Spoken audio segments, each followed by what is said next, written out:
Disyembre 13, 2003 ng gabi. Sa nagiyelong lupa ng gitnang Iraq, sa makitid at walang bentilasyong lungga sa ilalim ng lupa na may sukat na 6 na talampakan sa 8 talampakan, nakikinig ang napatalsik na pinuno sa mahihinang pagyanig mula sa itaas ng kanyang ulo. Alam ni Saddam Hussein na hinahanap siya ng daan-daan o libu-libong sundalong Amerikano at kapag nahanap siya, sigurado mamamatay siya. Ilang buwan siya nakaiwas sa pagkakahuli kahit buong division at milyon-milyong dolyar ang ginastos para hanapin siya. Ngunit bawat lead at pagtatangka ay nauwi sa parehong resulta, kabiguan. Laging parang isang hakbang na nauuna si Saddam sa mga kalaban, ngunit na yung gabi ay iba na. Dahil sa bagong at tiyak na impormasyon, naniniwala ang US na malapit na nilang mahuli si Saddam. Nagpadala sila ng pinakamagagaling na operatiba para hanapin siya at tapusin ang isa sa pinakamalalaking manhunt sa kasaysayan ng militar. Sama-sama bumuo sila ng Task Force 121 isang elite at lihim na pinagsamang Special Operations Team na binubuo ng mga miyembro ng Delta Force, Navy SEAL, Team 6, US Army Rangers, at 160 Special Operations Aviation Regiment na kilala rin bilang Night Stalkers. Isang armored cavalry squadron ang nagsisiguro ng seguridad gamit ang mabibigat na makinaryang bakal. Habang lumilipas ang minuto, lalong nilalapitan ng task force 121 ang kanilang target na mga kubo, tinatawag na Wolverine 1 at Wolverine 2. Sa una, parang karaniwan lang ang mga lugar na ito. Hindi mo akalain na ang isa sa pinaka-notorious at malupit na diktador sa kasaysayan ay magtatago sa ganung lugar. Pero ito ang inaasahan ng Amerika at mga kaalyado nito. Hindi na pwedeng tumaas pa ang pusta. At bawat segundo ay mahalaga. Kapag naramdaman ni Saddam na paparating ng Amerikano, muli siyang maglalaho para multo sa masalimuot na lagusan sa ilalim ng lupa ng Iraq. Tumitingin ang mga operatiba sa night vision optics nila na nagpapaberde sa dilim sa paligid. Sinusuri nila ang armas, inaalis ang safety, at pinipigil ang hininga. Alam nilang patayan ang susunod na oras. Malapit na nilang makuha ang pinakamahalagang layunin o makawala ang berdugo ng Baghdad. Sa huli, dito pa rin mauuwi ang lahat. Para kay Saddam, ang malibing sa putikan ay kabaligtaran ng kapangyarihang hawak niya kamakailan. Habang nahihirapan siyang huminga sa isang kahong walang bentilasyon, hindi na siya ang untouchable na arkitekto ng isang mapanupil na aparatong estado na may milyong katao. Ang imperyong yon ay nagmula sa lupang puno ng garapata na ngayoy kanyang tinataguan. Ipinanganak noong 1937 sa kahirapan, hinubog ang kanyang landas sa politika sa pag-aalis ng kalaban imbes na diplomasya. Sumali siya sa Ba'ath Party sa edad na 20 bilang tagapagpatupad, inaalis ang karibal at nag-oorganisa ng milisya. Noong 1968 siyang utak ng kudeta na sumakop sa pamahalaan ng Iraq at ginugulang dekada sa pagpapatibay ng kapangyarihang militar at pag-aalis ng mga kalaban hanggang sa tuluyang makuha ang kontrol sa Iraq. Noong 1979 nagtayo siya ng totalitaryong diktadura na nakabatay sa takot, paranoia at karahasan. Dahil dito, epektibo niyang napanatili ang mahigpit na kontrol sa bansa sa loob ng ilang dekada na pinamahalaan niya gamit ang mapanupil na makinarya ng Estado na binuo mula sa magkakapatong na mga serbisyo ng intelihensya, lihim na pulisya at mga tapat na tagapagpatupad. Presidente ang titulo ni Saddam, pero namuno siya sa Iraq na parang hari o emperador. Hindi lang inaresto, kundi pinawi ang mga tumutol sa kanya. Madalas din magdusa ang mga mahal nila, tahimik pinapatay, at walang awang inihuhulog sa demarkadong libingan ang mga bangkay. Samantala, labis na pinalawak ang militar ng Iraq at noong 1980 inilunsad niya ang isang digmaang ubusan laban sa kalapit na Iran. Tumagal ng halos 8 taon ang digmaang yon at naging isa sa pinakamadugong karaniwang labanan noong huling bahagi ng ika-20 siglo na nagdulot ng hindi bababa sa daan-daang libong pagkamatay na may mga pagtatansya na labis ang pagkakaiba-iba. Noong 1900, sinakop ng Iraq ang Kuwait na nauwi sa unang Gulf War kung saan natalo sila sa koalisyon ng US. Matapos pigilan ang mga pag-aalsa, napalakas ni Saddam ang kanyang kapangyarihan. Noong 2003 naubos na ang pasensya ng Washington. Inaprubahan ang pananakop dahil sa ulat na may sandatang mapanira ang Iraq, ngunit napatunayan matapos ang digmaan na hindi totoo ang mga ulat. Noong oras na yon, malinaw ang utos. Dapat alisin ang rehimen sa ugat. Mahirap alisin sa puwesto ang isang diktador, lalo na si Saddam Hussein na ilang dekada ring nakaligtas sa mga tangkang pagpatay, kudeta at internasyonal na airstrike. Ginamit niya ang malaking kapangyarihan para tiyakin ang kinabukasan. Umaasa sa mga bunker, palasyo, safe house at tapat na tauhan laban sa mga banta. Ang kanyang mahigpit na bilog ng tapat na tagasunod ay lalong nagpahirap mahuli siya. Halos imposible na.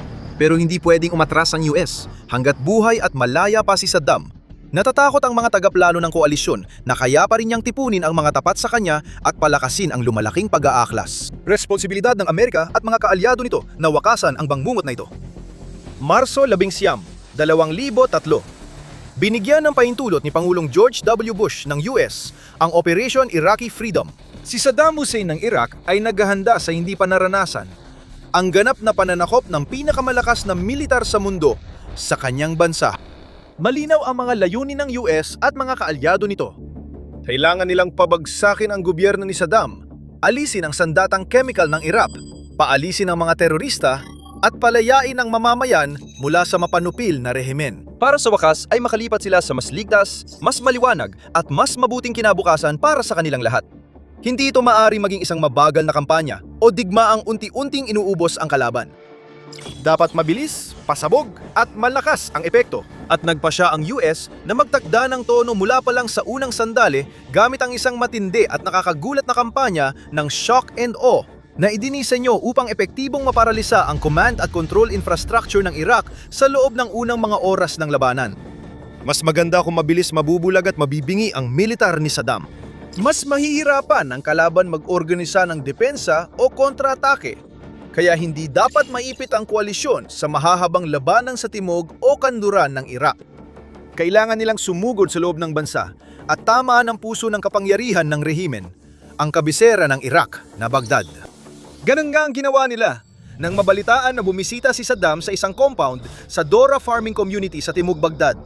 Naghanda agad ang US forces para sa unang atake. Bago mag-alas 5 ng umaga, 2 F-117 at 17 Nighthawk Stealth Fighters mula Ikawalo Expeditionary Fighter Squadron ay pumasok sa himpapawid ng Iraq patungong Baghdad. Umasa sila sa bilis at stealth tech para makaiwas sa depensa ng himpapawid. Sa Dora, nagpakawala ang Nighthawk ng 4 na satellite-guided 2,000 LBGDU 27 bunker-busting bombs na tumama direkta sa kampo ng Iraq. Sa parehong oras, maraming barko at submarino ng US na nakapwesto sa Red Sea at Persian Gulf, kabilang ang Ticonderoga-class cruiser na USS Calpens, ang Arleigh Burke-class destroyers na USS Donald Cook at USS Porter ay nagpakawala ng halos 40 long-range Tomahawk missiles sa mga pangunahing lugar sa buong bansa. Isa sa mga bomba ay hindi tumama sa target, ngunit ang 3 pa ay matagumpay na tumama na nagdulot ang pinsala sa pangunahing gusali at winasak ang lahat ng nakapaligid na estruktura. Sa kasamaang palad, lumabas na si Saddam ay wala sa lugar noong oras na yon at may magkakasalumat na ulat kung siya ba ay naroon talaga ng mas maaga. Ano man ang mangyari, nagsimula na ang operasyon at mas magiging dramatiko pa ito sa mga susunod na oras. Tunay nga, makalipas ang ilang oras sa parehong araw, nagsimula na ng tuluyan ang kampanyang Shock and Awe. Sumakay ang mga miyembro ng 160th Special Operations Aviation Regiment sa mga 60 L Black Hawk at 6 Little Bird na mga helicopter na sinuportahan ng 10 Thunderbolt IIS. Habang nililibot ang timog at kanlurang hangganan ng Iraq, inatake nila ang 12-12 ng observation post. Sa loob ng ilang oras, higit 70 target ang nawasak at epektibong nabulag ang militar ng Iraq. Binuksan nito ang daan para sa mga tropang Amerikano, Briton at iba pang kaalyado na tumawid sa hangganan at simulan ang kanilang martsa papuntang Baghdad. Hindi sila naglakad, kundi gumamit ng malalaking hanay ng mga armored na sasakyan na umabot ng milya-milya ang haba. Libu-libong mga sasakyan, kabilang ang mga tangke ng Abrams, Bradley na mga sasakyang pandigma, mga hinilang howitzer, mga mortar at marami pang iba ang sumugod papasok ng Iraq. Mabilis na nakuha ng mga eroplanong koalisyon ang kontrol sa himpapawid, kasama ang jet fighter, bomber, attack helicopter at surveillance plane na nag-ooperasyon araw-gabi, hinahanap at winawasak ang mga target. Nagsimula na ang digmaan sa Iraq. Epektibong napatunayan ang shock and awe campaign ng Amerika. Sa simula ng labanan, daan-daang bomba, misil at pampasabog ang tumama sa mga target. Bumagsak ang punong himpilan ng militar, naputol ang komunikasyon, nawasak ang depensa sa himpapawid at maraming bahagi ng sandatahang lakas ng Iraq ay naputol ang ugnayan at nasira. Sa papel, malaki pa rin ang hukbo ng bansa na may daan-daang libong tauhan. Gayunpaman, sa katotohanan, halos hindi na ito makalaban sa mga unang sagupaan dahil sa sobrang kaguluhan, sobrang pagkaantala at sobrang daming nangyayari. Hindi kayang bumuo o magpatupad ng epektibong plano ng mga commander ng Baghdad. Ang makabagong digmaan ay hindi lang nakabase sa dami ng tangke o air defense mo.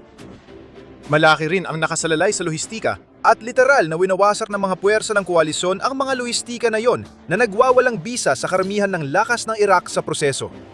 Habang nililinis ng mga puwersang panghimpapawid ang daraanan, mabilis at mahusay sumugod ang mga puwersa ng US. Ayaw nilang magsay ng oras sa sistematikong paglilinis ng bawat bayan at lungsod. Sa halip, nilampasan nila ang mga pangunahing sentro ng populasyon at iniwan ito sa pangalawang unit. Habang papuntang Baghdad, hindi naging madali ang kanilang biyahe. Nakaranas sila ng ilang pagtutol sa kanilang daraanan, syempre mula sa mga puwersa ng hukbong Iraqi, mga unit ng Republican Guard ni Saddam, at iba't ibang paramilitary na grupo. May ilan sa kanila na lumaban at namatay para sa kanilang paniniwala. Ang iba ay agad na taas ng puting bandila, tinanggap na hindi nila kaya ang lakas ng militar ng Amerika. Kinailangan ding harapin ng mga tropang Amerikano ang madalas na mahirap at hindi inaasahang mga kondisyon ng lugar kung saan sila nakikipaglaban. Nagdulot ng kaguluhan ang mga bagyong alikabok, halimbawa kung saan nagkakahiwa-hiwalay ang mga convoy at nahihirapan ang mga sasakyan na makahanap ng tamang daan. Kinailangang palawigin ang mga supply habang sumusulong ang puwersa na nagdulot ng mga problemang logistical na maaari mag-antala sa operasyon. Bawat dagdag na milya ay may bagong hamon, ngunit tuloy pa rin ang mga tropang Amerikano sa layunin nilang makarating agad sa Baghdad. Iyon lang ang mahalaga at hindi nila hahayaang may pumigil sa kanila. Ginamit ng pamahalaang Iraqi ang kontrol nila sa state media para lumika at panatilihin ang kwento ng pag-asa. Sinabi nilang nauubos na ang tropang Amerikano at malapit na ang tagumpay. Pero napatunayan itong mali nang dumating ang US forces sa labas ng Baghdad, ilang linggo matapos magsimula ang operasyon. Naghihintay roon ang elite Republican Guard ni Saddam. Matagal na ring handa para sa kanilang pagdating. Nagtayo sila ng depensa sa lungsod, naglagay ng artilyera, tangke at nagmobilisa ng libu-libong sundalo. May kalamangan sila sa teritoryo pero hindi nila inasahan ang taktika at makabagong gamit ng Amerikano. Dahil sa mas mataas nilang abot, mas magagandang optika at kontrol sa himpapawid. Nilusob at winasak ng mga puwersa ng US ang mga posisyon ng Iraqi bago pa man nila malaman kung ano ang tumama sa kanila. Noong Abril 3, nilapitan ng mga tropa ang paliparan ng Baghdad na tinatawag ding Saddam International Airport. Isa ito sa pinakamahigpit na pinoprotektahang posisyon sa Iraq at 2 Amerikanong sundalo ang agad napatay sa putok ng mortar. Gayunpaman, pagsapit ng pagtatapos ng araw, matapos ang matinding palitan ng putukan, nakontrol ng unang brigada ng 3 Infantry Division ang paliparan na naging pangunahing base ng operasyon ng US sa mga sumunod na taon. Napakahalaga ang sumunod na araw. Ang Baghdad ay malaking lungsod na may ilang milyong tao. Maraming masisikip na kapitbahayan, labirint na mga kalye, kompleks ng gobyerno, at malalawak na industrial na zona. Kahit sa pinaka-advanced na militar, napakakomplikado at mahirap galugarin ang larangang ito. Nakatuon pa rin ang US sa bilis at bisa. Wala itong planong gumalaw sa lungsod ng paisa-isa. Nililinis bawat gusali at dahan-dahang lumalapit sa target. Sa halip, gusto nitong direktang punteriyahin agad ang pinakapuso ng Baghdad, kaya sinimula nitong isagawa ang tinaguriang Thunder Runs sa kabisera ng bansa.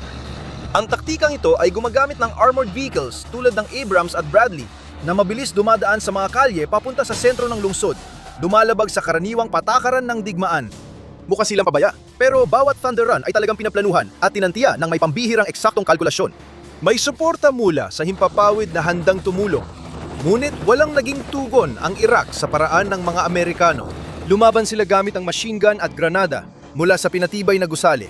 Pero hindi nila napigilan ang malalaking mekanisadong pag-atake na patunayan na mas mahirap ang mabilis na kilos kaysa inaasahan. Ang labanan para sa Baghdad na akala ng iba ay aabot ng linggo o buwan ay natapos sa 6 na araw lang. Natapos ang rehime ni Hussein noong Abril, siyam na sinagisag ng pagpapatumba ng 39 na talampakang estatwa ni Saddam Hussein sa Firdos Square, Baghdad. Parehong mga US Marines at masayang mga sibilyang Iraqi ang lumahok sa pangyayaring ito, kung saan marami sa mga Iraqi ang nagpatuloy sa pagwasak ng mga natirang bahagi ng estatwa gamit ang maso. Ang ulat na bumagsak ang kabisera ng Iraq ang nangibabaw sa mga pangunahing balita sa buong mundo. Bukang matagumpay ang operasyon ng mga Amerikano.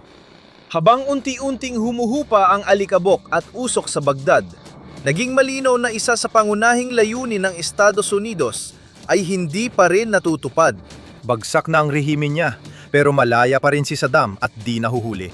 Hindi malaman kung paano, nawala siya, at ang mga anak niyang sina Uday at Qusay. Magsisimula na ang bagong yugto ng digmaan, ang paghahanap kay Saddam Hussein. Maraming tagamasid ang inaasahan na agad mahuhuli si Saddam Hussein matapos bumagsak ang Baghdad. Siyempre, hanggang saan siya makakatakas o makakapagtago kung nawala na lahat ng kapangyarihan niya? Lumabas na mas magaling siyang magtago kaysa inaasahan ng iba. Sa mga araw matapos ang labanan, hinanap ng mga puwersa ng US ang mga posibleng bakas gamit ang lahat ng kanilang kagamitan para makakuha kahit kaunting impormasyon tungkol sa kinaroroonan ng diktador. Ngunit walang dumating. Walang kumpirmadong nakita. Walang napatunayang lokasyon. Para ng dating pinuno ng Iraq, isa sa mga pinakakilalang tao sa mundo, ay biglang naglahon na parang bula na walang bakas. Pagkatapos, nagsimulang kumalat ang mga tsismis at mga teorya. Maaring nagtatago siya sa isa sa mga underground bunker niya, tumakas sa kanlurang disyerto ng Iraq, o baka nasa ibang kaalyadong bansa gaya ng Syria. Upang magkaroon ng kahit kaunting kontrol sa sitwasyon at masimulang ayusin ang mga piraso ng palaisipan, unti-unti itong nangongolekta ng impormasyon.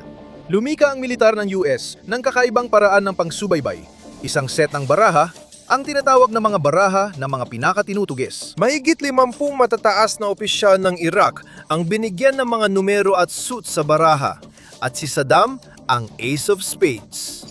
Habang ang ibang unit ay abala sa paghuli ng mas mababang leader, ang paghahanap sa Ace of Spades ay iniwan sa pinakamagagaling. Task Force 121 ay hindi ordinaryong unit dahil binubuo ito ng pinakamahuhusay sa militar ng Amerika. Sa simula, ginamit nila ang multi-bilyong dolyar na intelihensya at mga modernong kagamitan sa pagharang ng signal. Taglay ang deadly precision ng Delta Force at karanasan ng SEAL Team 6. Sama-sama bumuo sila ng plano upang matukoy ang kinaroroonan ni Hussein. Alam nila na kahit napaalis ang hari, marami pa rin siyang tapat na tagasunod na handang tumulong sa kanya. Basta't malaya siya at suportado, banta pa rin siya. Posibleng bumalik siya anumang araw, bawiin ang kapangyarihan, at simulan muli ang paghahari ng kaguluhan. Ayon sa Task Force 121, malamang ginagamit ni Saddam ang kanyang mga koneksyon para makalipat-lipat. Sinasabing gumagamit siya ng encrypted satellite phone para humingi ng pabor at may paramilitary escort na tumutulong sa kanyang paglilipat-lipat.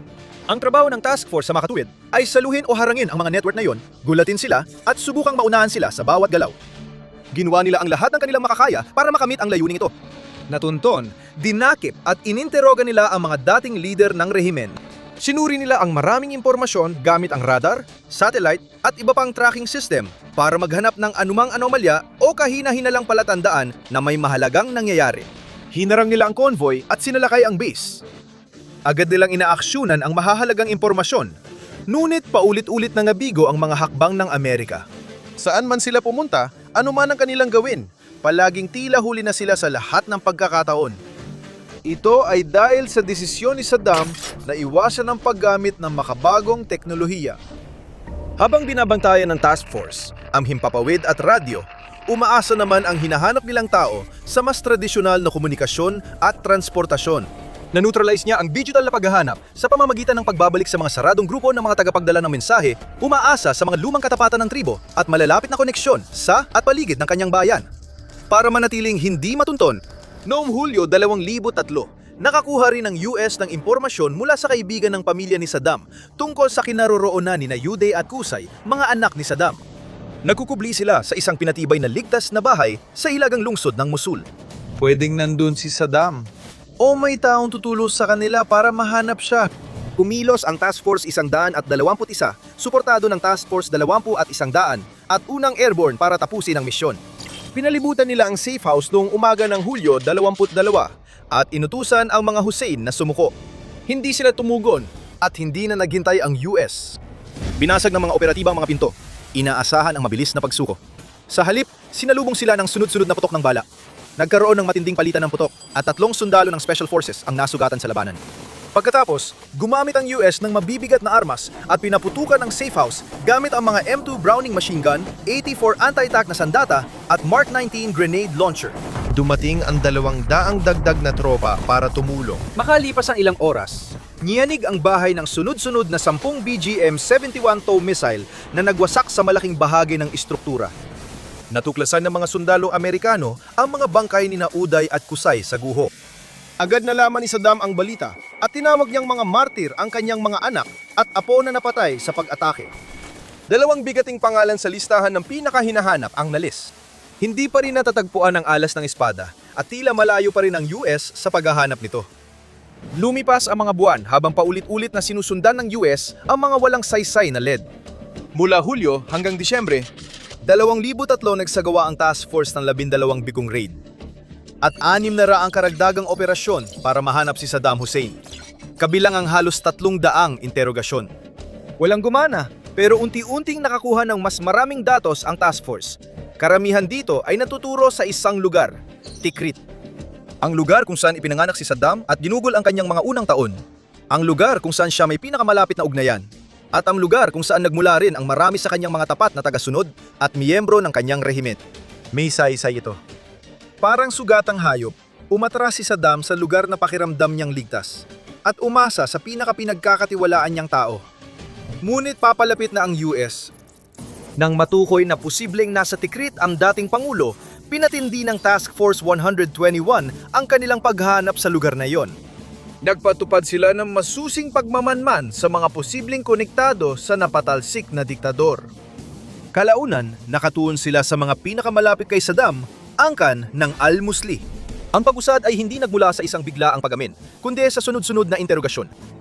Isang detainee na nagngangalang Basim Latif ang nagturo sa mga investigador sa isa pang tapat na tagasunod hanggang sa tuluyan nilang natuntun si Muhammad Ibrahim Omar Al-Musli, na kilala rin ng Task Force 121.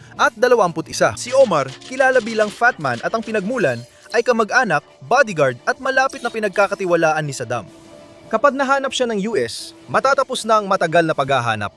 Isinagawa ng Task Force 121 ang mabilisang raid sa safe house sa Baghdad na tinataguan ni Omar. Kumilos ng napakabilis ang mga Amerikanong operatiba, kaya wala siyang oras para tumakas at wala ring pagkakataon para makareact. Agad siyang dinala sa isang ligtas na pasilidad para sa interogasyon, kung saan siya tinanong. Ayon sa ulat, nanlaban si Omar at hindi siya natukso sa $1,000,000 na gantimpala para sa impormasyon laban kay Saddam. Sa huli, bumigay rin siya kinabukasan. Sa katunayan, sinabi niya sa US ang eksaktong gusto nitong malaman, hindi lang basta ideya kung saan maaring nagtatago si Saddam, kundi ang eksaktong lokasyon kung saan siya nagtatago sa mismong oras na yon. Maalikabok at liblib na bukirin sa labas ng Al-Daur. Tumatakbo ang oras. Mukhang mapagkakatiwalaan ang impormasyon.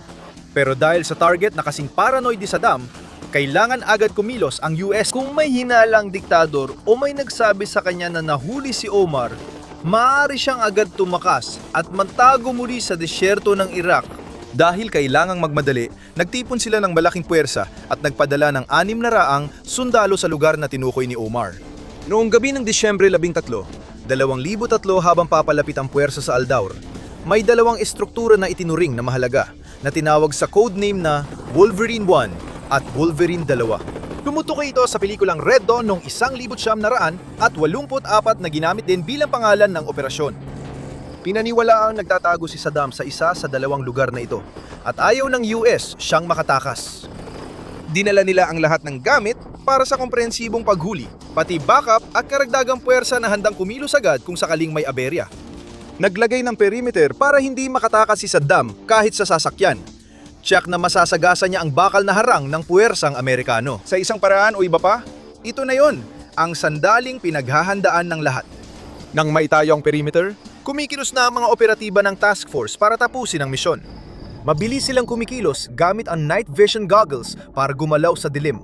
Lumapit sila sa Wolverine 1 at pilit na pumasok, pigil ang hininga at umaasang makikita ang diktador sa sulok. Ngunit hindi, walang tao sa lugar. May isa pang grupong pumasok sa Wolverine 2 at naranasan din ang pagkadismaya. Nasuri ang 2 lokasyon pero walang nahanap sa pareho. Hindi pa rin nahuhuli si Saddam pero naniniwala ang US na nandyan pa rin siya. Maliit lang ang oras niyang makatakas. Kaya sa halip umatras, Inatasan ang task force na palawakin ang paghahanap at suriin lahat ng gusali at istruktura sa paligid. Siguradong malapit lang si Saddam. Sa bandang huli, may ilang tropa na nakatagpo ng isa pang simpleng kubo na kahawig ng iba pang mga kubo sa lugar. Pero nang sipain ng isang sundalo ang isang bahagi ng sahig, may natuklasan siyang kakaiba. Isang maliit na parisukat na butas sa lupa, isang taguang hukay, ang perpektong taguan para sa isang diktador na tinutugis at nagtatago. Bago pa magsimula ang sundalo sa paghahanap, lumitaw ang dalawang kamay ni Saddam Hussein mula sa lungga ng gagamba. Hindi na tumakas o lumaban si Saddam. Alam niyang tapos na ang lahat, kaya sumuko siya sa kanyang mga kalaban. Paglabas niya sa taguan, hindi na siya makilala kumpara sa dati niyang makapangyarihan at mapanupil na katauhan. Wala na ang magagarang damit, uniforme at maayos na itsura. Imbes, isang madumi at gusot na tao ang nandoon. Magulo at mahaba ang kanyang buhok at pumuti na rin ang mahaba niyang balbas. Pisikal, anino na lang siya ng dating niyang sarili, ngunit malinaw na alam pa rin niya kung sino siya noon. Una niyang sinabi sa mga dumakip, "Ako si Saddam Hussein, Pangulo ng Iraq. Gusto ko makipag-usap." Ang natanggap niyang sagot ay mas maikli. Pagbati mula kay Pangulong Bush. Sa pag-inspeksyon ng kanyang pinagtataguan, natuklasan ng mga operatiba na ito ay isang napakasikip na bunker, halos 6 na talampakan lang ang lalim at sapat lang ang lapad para mahigaan ng isang tao. Nilagyan ito ng ventilasyon at exhaust fan para hindi ma-suffocate si Saddam. Malayo ito sa maranyang palasyo na kinagisnan ni Saddam noon. Nakita rin ng mga sundalo ang pagkain, malaking pera at ilang sandata sa loob na halatang hindi ginamit ni Hussein. Agad siyang isinakay sa isang helicopter at dinala sa isang ligtas na lokasyon. Sa wakas, natapos na ang paghahanap. Nahanap na ang alas de Pica. Kinabukasan, sinabi ng Amerikanong diplomat na si Paul Bremer, "Mga ginang at gino, nakuha na natin siya." Naglabas ang militar ng video at larawan ng pagkahuli at medikal na pagsusuri kay Saddam.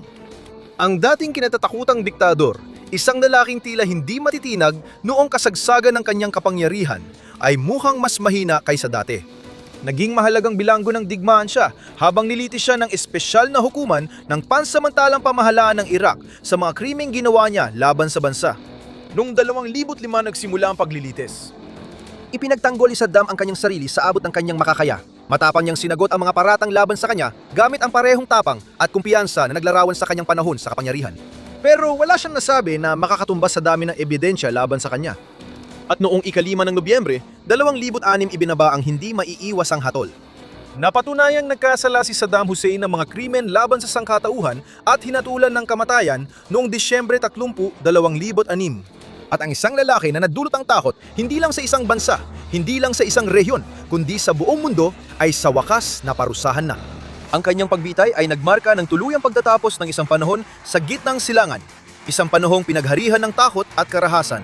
Ang leader na namuno gamit ang takot, nagtayo ng bunker at responsabale sa malawakang pagbatay ay nahuli ng mga sundalo matapos masilo isang madilim na Disyembre gabi. Para makita kung paano lubusang binago ng teknolohiyang militar ang balanse ng kapangyarihan sa isa pang mapaminsalang makabagong labanan, i-click ang video sa iyong screen na yon at magkikita tayo sa susunod na larangan ng digmaan.